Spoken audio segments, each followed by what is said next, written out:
It's regular. Oh well, yo, it's turned up to the max. How we gonna be testing on live? It's regular. It's It's glitchy. our shit. The Migos.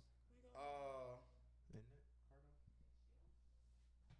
Glitchy today. A little laggy. Okay. Anybody got the? Gonna pull up. Man, it's the. Am I? Hey, I don't know what's going on today, I don't either. but they need an intro or something, bro. We just sitting here real dry. Okay. Oh, We yeah, on the this one live. Cardo and G podcast. As y'all know, I'm Michael Akuche. I'm Nas. I'm Garrett. No.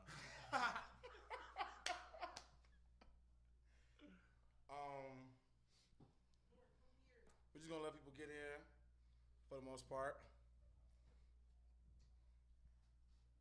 Come on, nephew. You could be in a nephew.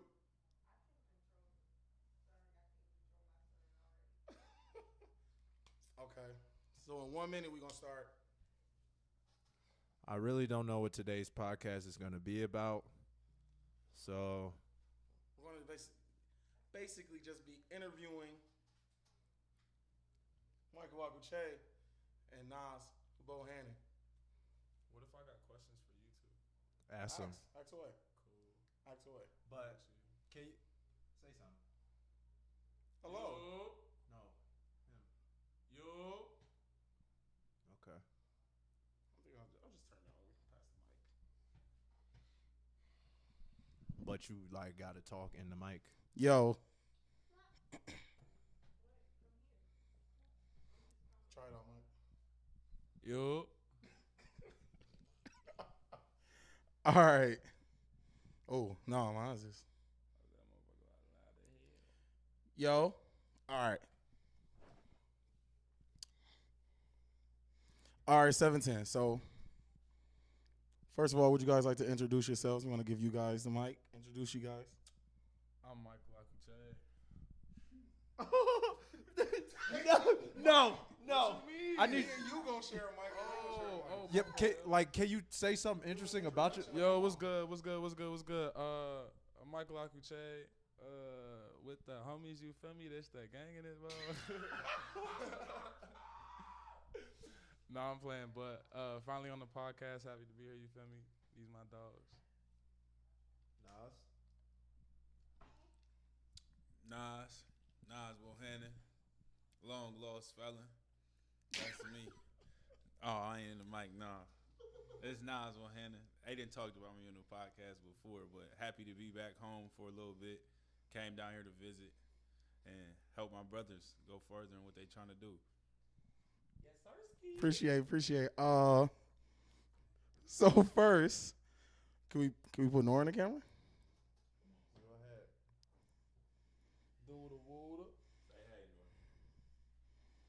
Norm. Ooh. You can't eat it. There you go. All right, so start off. I'm just gonna ask a couple questions. They're basketball related.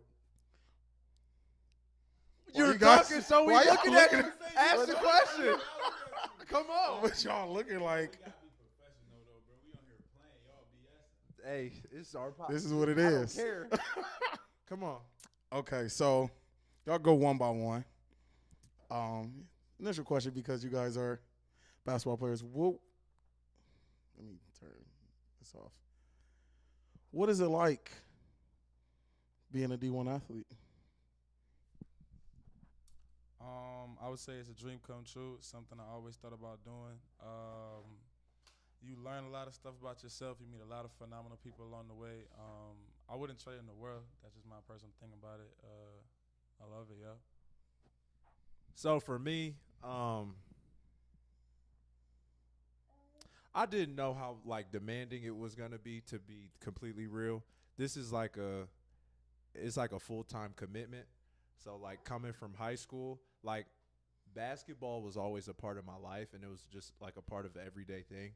But like coming here, it's like every second of every moment you feel is like a part of this program, which I mean, I've been doing it for so long to now it's like it's just like second nature. But I mean, like it's a blessing because I think for me, one thing that I've always like had in my mind was for my parents to not be burdened with, or to not burden my parents with like having to pay for my college.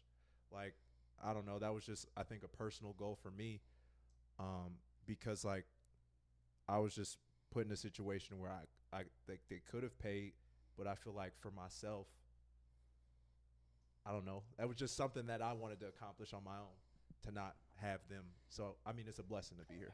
Okay. Yeah, for me, I would just say that it's a little bit of both. Like Mike said, very fortunate of the opportunity and grateful of the scholarship. Like I was telling my girlfriend on the way down that I don't think a lot of athletes take advantage of what's given to them, especially like with me now going from Youngstown to Clemson and even seeing more just because of the budget that they have on that level is something that I'm super appreciative of. Like basketball has taken me all over this country. It's taken me out of this country through people I met, the network. Like that's the importance with it. Because of basketball, I've won in life already.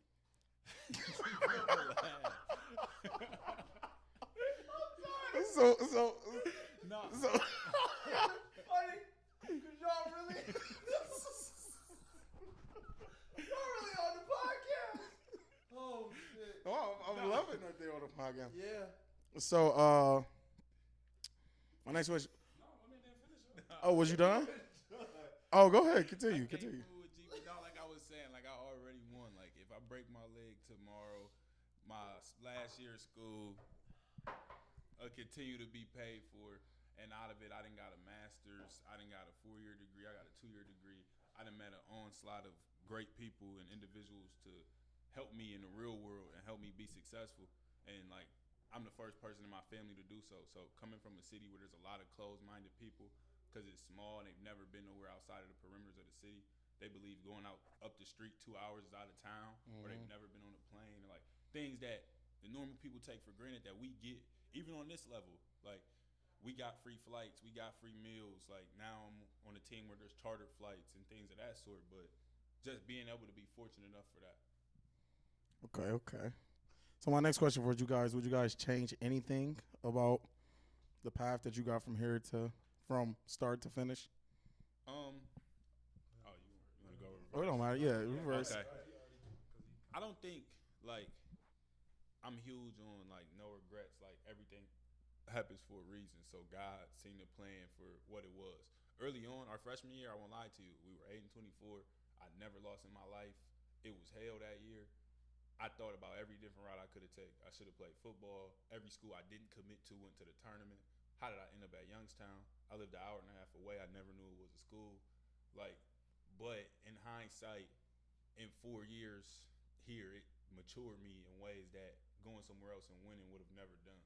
So I wouldn't change it because it helped me become a better person overall. Kind of same thing how Nas said about the whole no regrets thing.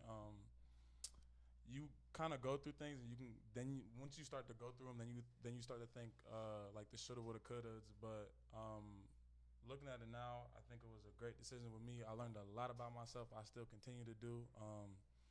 I met a lot of people who challenged me on a daily basis, especially on a social level. Y'all, for real, living with y'all, that was a phenomenal thing, always has been. And I mean, it taught me a lot, even just on the basketball court. Just it taught me how to play harder, all that stuff. So honestly, if it was me, like Nas said too, and like I'm sure Gio attests to, our first couple of years, I mean, I even told them the same thing. I probably thought about going somewhere else every single year, but looking at it now, I think it was a great decision, yo. So are you asking like, what am I changing about? Are you changing anything about your route from the start of playing basketball to now? Like from me first starting basketball? Like, I would just say like college, but like basically like your initial, like you committed, and like would you change anything from switching schools to changing who you like positions or anything? Would you change anything? Knowing people? Okay, so y'all are y'all know how I am about like my belief in just like God putting us here for a reason and for us like being here in like the same space for a reason. So I feel like me being here, there's nothing that I would regret. Um, but as far as like, I think one thing that I would change is like how hard I work. Like from freshman year, like every year, I feel like there's always work to be put in. But I feel like for me, it's always been okay. Maybe it'll get done like tomorrow, or I'll put off certain things that I feel like I might be in a different position.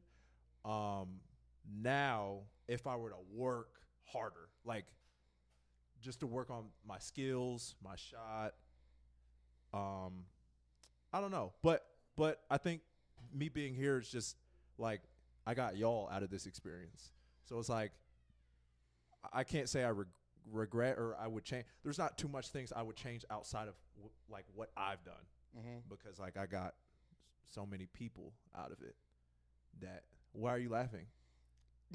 Because you included me that you got. Well, you said all of us, but I just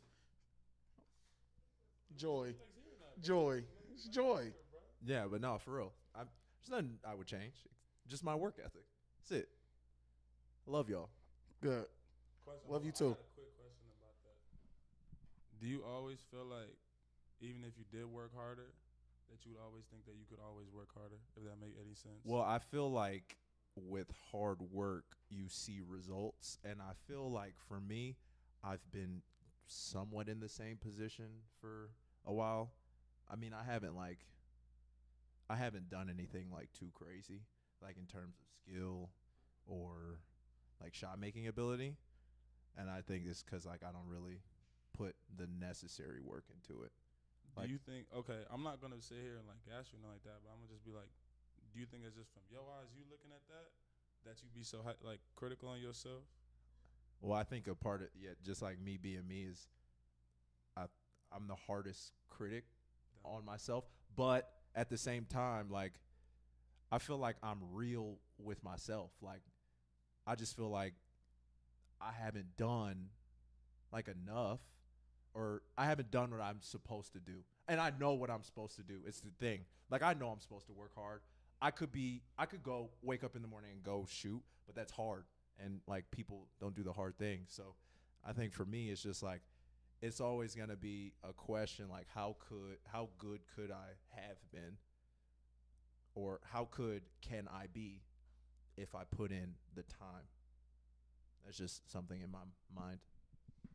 Quick, one extra question just to top on it before we move on. So with the theory that we spoke on the previous that you believe in like everything happens for a reason, Right? do you believe like it's a reason why you didn't put that much effort and you put the effort that you already put in to make you who you are? Well, I don't really want to contradict myself, but I feel like to a certain extent, like things are put into place, but you have the decision to make, like you have choices. And I feel like God, like it's designed upon what choices you make. You're going to go down this route. If you make this choice, then this is the path that you take. So it's like, I feel like there's not a narrow path, but there's like in Loki, how we were watching Loki, and there's like there's different branches. If you do this, then this is going to happen. But if you do this, this is going to stay like this. So I feel like it's like let's just say after this, I drop this and then it's like, boom, I go straight to the gym. Then the branch, it just goes like this. And it's like, okay, you're branching off. You're doing something else that wasn't in your designed path. So now it's like, okay, you're going from here to here. So I don't know. It's just. Okay, next question I got for you guys. Did you guys think that you guys will all be this close from the initial meet? Tell you God honest truth. We got here. We took the same visit on the same day. I told my dad, like, bro, who was that Uncle Tom? Like, No. He didn't just tell his dad though. I He told the coaches. The coaches. I don't know who that is. Like, I was ignorant coming from where I was coming from. I'm not gonna ever get along with him. Like, I don't know who that is. We polar opposites. Like, that's how close-minded I was. Like, now we brothers, but like 4 years ago, in that April, I'm telling you, like, I'm like, there's no way I'll get along with him. 2 days into him living with us, our first conversation was him cussing us out. Even Mike, and Mike was my roommate for our freshman summer, for half the summer, and then me and G was sleeping in the living room. But me and Mike went back and forth at it all year. I don't know if I'm gonna let Mike tell it from his side, but Mike wanted to move out of our apartment after freshman year. Like it was growing pains. So like, I would have never knew, but I think us all being different helped us all gel together, and then going through what we went through as freshmen, and then just collectively as a whole helped us get further in life, like with people, and really know each other and care about each other's differences. Michael? Can you repeat the question again, just so I have it like fresh in my mind? The question was, did you think that you guys would be as close as you are from the initial meet? I knew at some point we would all be close, but I never figured we would be the way we are now. You know what I'm saying? Just because like sometimes I'm a little, when I first meet people, I can be very reserved and not the most talkative. You know, I'm pretty introverted at times, so I didn't really, like I said, I didn't think we'd be in this position, but I knew we would all be cool. And I mean, kind of like how Nas said, it was a lot of personalities that we first had when we first moved into Cafario. Great days. 8 people to a room. Like, those were phenomenal days. I mean, I'm sorry, 8 people in one suite. Yeah, in one suite. Yeah, it was a lot. I mean, even like going off what Nas said, Nas and I bumped heads a lot. Yeah, but as far as the movie situation, I was cool with them boys downstairs. You know what I'm saying? It wasn't like I wasn't. I was still very close to Nas and G, but I was just closer with the people who were living downstairs in the mall. But looking at it in hindsight, like definitely now, definitely glad I did not do that. I feel like that would have been kind of like dumb for real. But yeah, man, like I would have never thought we'd be as cool as we are now. Like I call y'all my brothers, like, and I mean that. I don't really say like I love you that much, people, but I love all y'all, like you feel me. So yeah, bro. Love you too, bro. Me?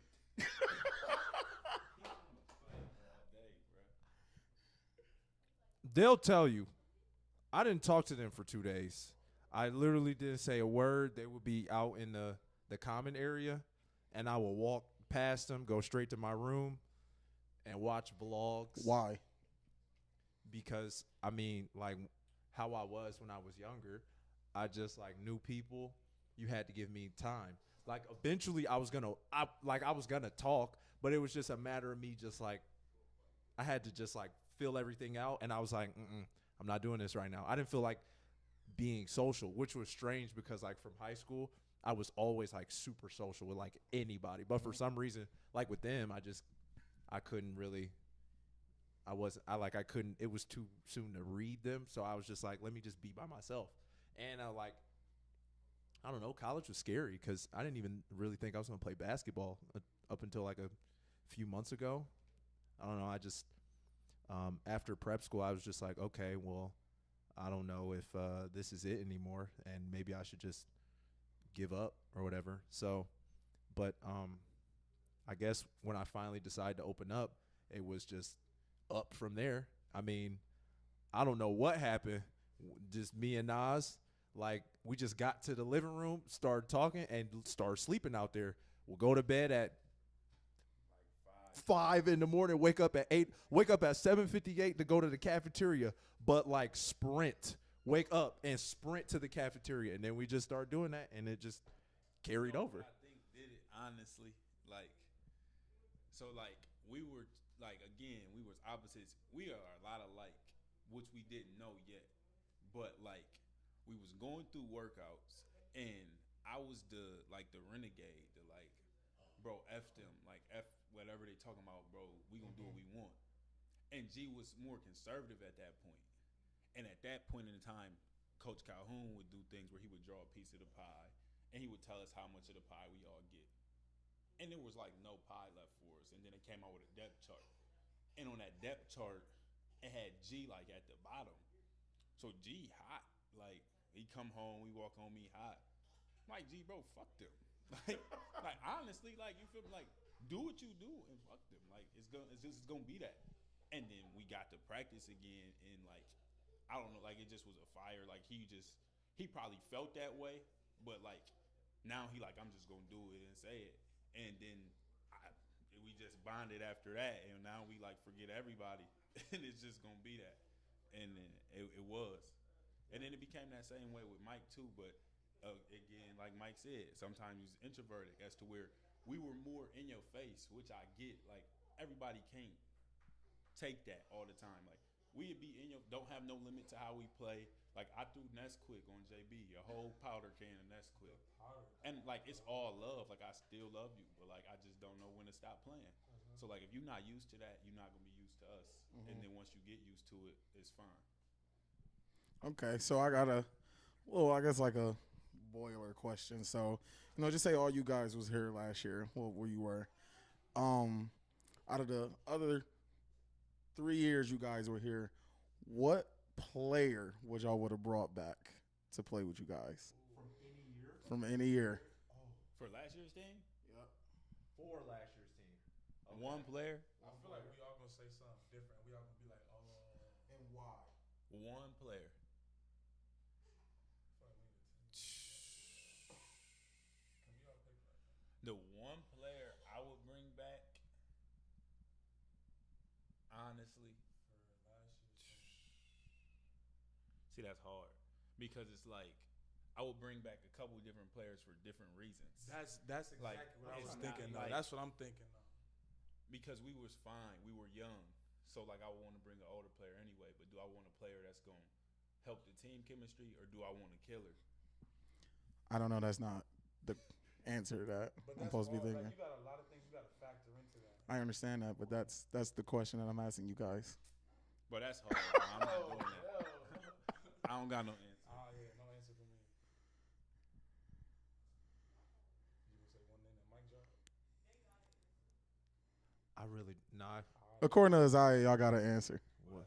No, that not one. I can't. That's like me asking you, out of all the places you worked at, which coworker would you like to bring back that got fired? Because then You're right. You thinking, are you gonna pick somebody who was a great worker or one of your friends? You know what I'm saying? Like, there's a lot of things. But see, I understand the scenario that you guys are placed in a position, but it's like, I mean, at the end of the day, you can make your own judgment. Do I want to bring back a friend? Do I want to bring back a player? You got no answer for me. I'm really trying to think about it, but that's a hard question. One player that I think can put us over the top. I'd have brought back Zoom. That's the If first I one. got an answer, That's I'd have what brought back Zoom. Yeah. Just because, like, he had some versatility to where we could have placed him last year. Like, you needed a person to spread the floor. Like, we weren't too far off despite being young, regardless of whatever it was. But you put Zoom on the floor with me, G, Mike, and Shem, like, it's a whole different ball game. Even when DQ was playing, like, and you got another killer, like, because it's days, like, where Zoom has scary, like, ability to get off. Sneaky athleticism, can knock down this many threes, and he would have had a bigger role. So I think for last year's team, I'd have brought back Zoom. I also, in another sense, I would have brought back No Way, just because I don't have to play the five the whole time. Mike doesn't have to go play the five. And No Way is going to be that team guy, that character guy that the young guys need, but he's also going to help the cause because he's not going to do anything stupid. He's going to do everything right, and he knows his role and how to play. Are you agreeing with that, Mike? Oh yeah, with those are the two I was thinking. That's why it was kind of hard for me. Those two right there, I was like, yeah, bigger. Garrett? I concur. Like I can't. Yeah, that's it. If you want to bring back a killer, I'm bringing back Dub. I'm bringing back Dub. You want a 30-piece, Mr. Hampton? You bring back Dub. Okay. This is the last final question that I got before we're gonna do activity. What advice would you give high school players coming in about the whole playing college, D1, committing choice, and etc. Um, I would say be very open-minded and have like a student mentality with everything, but always ask hella questions, yo. One thing I always thought that I could have done better when I was younger, especially coming in, was ask people questions. Not in like to be like a ignorant, like what are you saying, but almost like not always be like the yes man and follow all the rules. But also be, like I said, be very open, not even just to the athletic side, to the social side. Like, don't just be one of those people that come to school and is like, yo, all I do is basketball. Like Nas was saying before, like G was saying before, like you learn a lot about yourself. The school offers a lot of things that you wouldn't even know about unless you really go out and try to look for it. Be sociable, like get outside your box. Like you're gonna learn a lot about yourself. Like give yourself a chance to learn about yourself. I would say that. Oh, nephew.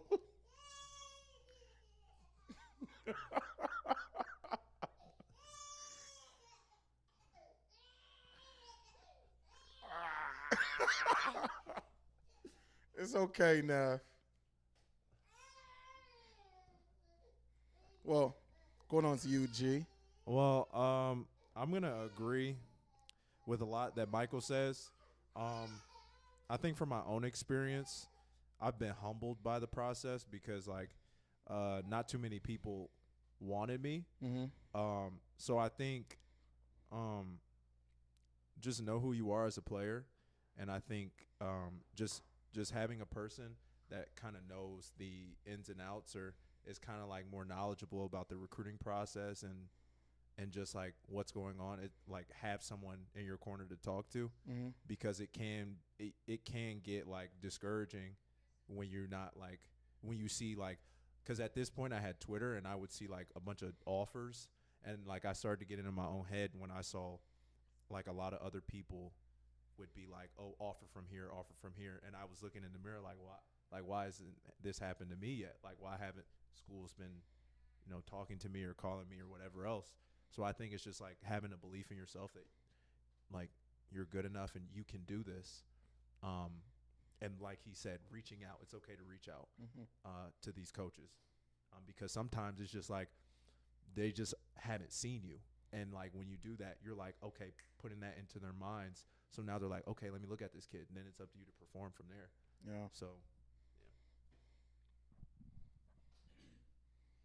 Yeah, I would agree with a lot that they said too. I mean, personally, I would say go where you're wanted and not where you want to go, because it's about fit. At the end of the day, if you go somewhere where you fit and the fit is right, your whole career can be completely different than if you went somewhere where you wanted to, even if it's higher than the school that wanted you to go there, because you can go higher and yeah, you might have won a little bit more games, but you might not have had any role. And if your dream was to go pro, you have no numbers, you have nothing else, your experience is going to be bad, especially coming from high school, because everybody in high school was the man. You feel like you're supposed to come and be one and done. Everybody felt that way. Even if you feel like you were under recruited, you're hungry, you're still like, I'm going to go to a school for 2 years. That's just the mentality of kids these days. And if you go somewhere where the coach loves you, like I was fortunate enough to come to Youngstown. Mind you, I had a lot of other schools, but I didn't like, I really was ignorant to the entire recruiting process. Schools would call me, I didn't know the name. I'm not gonna say like, who is this, who is that. Like, I wish I'd have been way more knowledgeable than what I was. And then I committed just off the strength of, okay, it's late. They got a program I want to go to school for. Fine. And it worked out. But it doesn't work that way for everybody else. And I had a coach who believed in me. So because he believed in me, I got a lot of the minutes young, and my career turned out to be great, over the top, more than what I had expected it to be. Beyond that, I would say look at the 40-year decision more than the 4-year decision. Like, there's a lot of things to do with just connections and networking and the people that have to do with the school, the alumni, the people around there, the areas, the companies they worked for. That can do so much more for you than just, oh, I want to go here for 4 years and be done. Like they said, be sociable, branch out, meet people, but you never know who's affiliated with the school that you go to. like the CEO of a company you want to work for may be an alumni at a school that you went to, or he may know somebody who was an alumni at that school who owns a different company, and look at that more so than just looking at it as just basketball. Use the basketball and don't let it use you. Okay. Nas or Mike, y'all got any questions for me or G? Um, 5 weeks into the podcast, 5 episodes into the podcast, what do you like? Do you wish there's some things that you might have changed? Have you had a different plan, like a route for it to go, been better prepared, or did you like just the start of spontaneously doing it and then just going with it each week? You want me to go first or you go first? Go ahead. To not answer the initial question, like from the start, is I like the first episode that we did where we planned, but I think I like winging it better for the most part, to my knowledge. I don't know. I think it's more pure organic content than just like, okay, a structure. So, which I guess it can be at the same time. So, but I would do differently. Like, I would probably like save up to get a certain equipment that'll make things better and suitable for like stuff that we're trying to do. The route that I'm trying to go, honestly, I will have to sit down with my co-defendant. My co-defendant. My co-defendant. And talk to him about the route and what we going with. So For me, this is like I'm spontaneous. You know that because you're spontaneous. So what Cardo said, he's been saying it for a while. I woke up one day and said, "Let's do it. Let's do a podcast." that's true. The fact that we're like actually at this point, 5 episodes in, is pretty cool to see. I think that Cardo is a person that he wants things done. Like he's very particular about, I guess, almost everything. But I think where I'm different is where I will allow myself for things to like grow. Mm-hmm. So right now we have 60-something followers on Instagram, like maybe 30 subscribers on YouTube. So I'm not looking at investing in like purchasing something that's like super expensive, because like we're at the floor right now. But like as things continue to grow, then I'll be interested in like doing the big stuff. But it's like right now it's just fun. And I think the route that we're going on, it's just about enjoying the journey right now. I mean, I don't want to be too serious about it, because you get serious about, I don't know. I've never been a person other than basketball. I've never been a person that, well, this isn't competitive, I feel like. So it's like, it's just something that we have fun doing. And I mean, I like doing this with you and having people on here. So it's just, for me, it's just all about having fun and just not taking myself too seriously, which I don't think I do here. We answered your question, Oz. Hope I answered your question, because, yeah, that's it. You don't got no questions? Think of one. I got another one, okay. If he don't. So, like G said, because he's definitely a competitive individual. End goal, let's just say 2 years from now, where do you see Cardos and G podcast compared to in the world of podcasts? Like, do you want to be as big as the Joe Rogan podcast? Do you want to be somewhere in between? Like, will you guys gear more towards more specific content, or will you continue to go on we're just open and we're going to have fun, have conversations? Will we keep bringing people on, or are we going to be based around something? I'm more of I feel like I like to make it broad. So like that's but I would be very open to pulling it down. But I'm very like to touch on everything, because I feel like my personality is just all over the place also.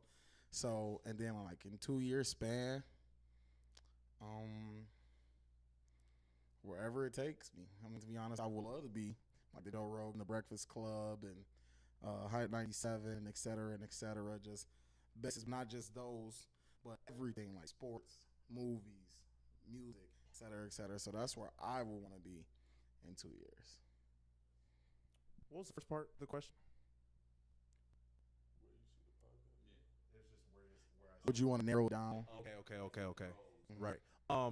Well, that would be something to think about because most podcasts have like they're geared towards something. So I see like what you're coming from and like what everybody's saying.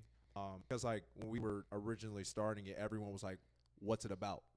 So like, I understand that like most podcasts they're like, there's a certain that you know that the audience knows this is what they're getting into. Mm-hmm. But like you said, I'm like the way that we talk and the way that we have debates and like communicate here, it's like why not talk about we're well-rounded people. So it's like it'd be cool to talk about like a bunch of different stuff. And then like comparing myself to 2 years from now, I don't know here again because this is like a field that like we're not completely familiar with. This is just something we just picked up. So but I one thing I don't want to do is like compare myself to like somebody else's success. I think everyone has their own path. So for me it's just, here again, I'm all about, because for so long I've taken myself so seriously and like so much stuff, but now I'm kind of like stepping back, like there's really more life to me, like being frustrated or like getting upset over like certain things, and especially things that like I don't have the control over. So I'm like, life is gonna go on. So it's like the one thing that I can do is just control my happiness. I'm just gonna do whatever's like making me happy. Facts. So Okay. All right, so we about to play a game. So I got my headphones. oh Lord, the deaf we gotta. What you call it? So you're going to have to read my lips and guess if you could guess what I'm saying. We're going to start with you now. You know what I always, with this game, I always feel like when I watch other people do it, I'm like, why don't they know what like they're saying? This is easy. You going to put them on? You gonna play a song? Yeah, well, let me see them first so I And I can. gotta read your lips. Yeah. Oh no, this is hard because our noise can't. But every time I always feel like, every time I'll see this, I'm like, why can't they, like, what's so difficult about this? But I guess when one sense is taken away. Try to think of a loud song. Hey, Play. since we on this topic, y'all think Helen Keller's story real? No, I never did. The question, if y'all didn't hear it, was, do y'all think Helen Keller's story was real? I was always taught in the class, we always watch the movie, and no, I do not. Like honestly, because how do? What I is got it the that I you got the do? snap on my phone. Where y'all freshman Blind. year, where he was like, "How you blind, deaf, and was it mute?" No, she wasn't mute. You blind and deaf, but you learn how to talk, like touching people's lips. You learn how to talk. And what it says, you read books or wrote books or something. She wrote books, and what she did was she put her hand on their mouth, whatever, and then like I guess she would feel the vibrations from their vocal cords, and she learned how to speak. Okay. But you never know. You know how they say with some people, like how you said, if you take one sense away, like if someone isn't born with that sense, like other It things are, enhances, like, enhanced. but you don't have the ability to see or hear. And I don't know how you gonna figure out How you somebody figure that speaking if by touching the vibrations. If on I their literally throat. can't see you and I literally can't hear you. Like deaf people can't learn how to speak. Like deaf people, I know you see deaf people, Yeah. like they touch it or they The read their braille, braille. but like, when you talk to them, they make like it's just a noise. It's It's a sound different. that comes out. It's Yeah. different. Like, so how can somebody that can physically see you and see what you're mouthing and can see the words